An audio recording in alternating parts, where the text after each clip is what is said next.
നമസ്കാരം.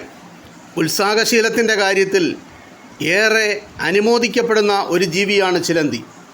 പക്ഷേ അത് വല കെട്ടുന്നതും ഇരപിടിക്കുന്നതും തനിക്കു വേണ്ടി മാത്രമാണ്. എന്നാൽ തേനീച്ചയുടെ കാര്യം നമ്മൾ നോക്കുക. അത് തേൻ ശേഖരിക്കുന്നത് ഒരു സമൂഹത്തിൻ്റെ സുസ്ഥിതിക്കും നിലനിൽപ്പിനും വേണ്ടിയാണ്. ആഹാര സമ്പാദനത്തിൽ ചിലന്തി സ്വാർത്ഥനായിരിക്കുന്നതും തേനീച്ച നിസ്വാർത്ഥമായി പ്രവർത്തിക്കുന്നതും അവയുടെ വാസന ബലത്താലാണ്.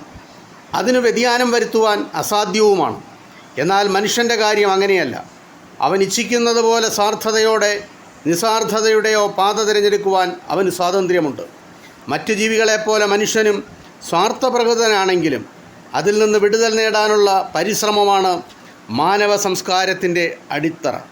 അങ്ങനെ സ്വാർത്ഥത വെടിഞ്ഞ് സമൂഹ നന്മയ്ക്ക് വേണ്ടി പ്രവർത്തിക്കുന്ന നല്ല മനുഷ്യരായി മാറുവാൻ നമുക്ക് പ്രവർത്തിക്കാം. അതായിരിക്കണം നമ്മളുടെ തുടർന്നുള്ള മുന്നോട്ടുള്ള പാത തന്നെ. ഈ ചെറിയ ചിന്ത നിങ്ങളുമായി പങ്കുവെക്കുന്നു. നന്ദി, നമസ്കാരം.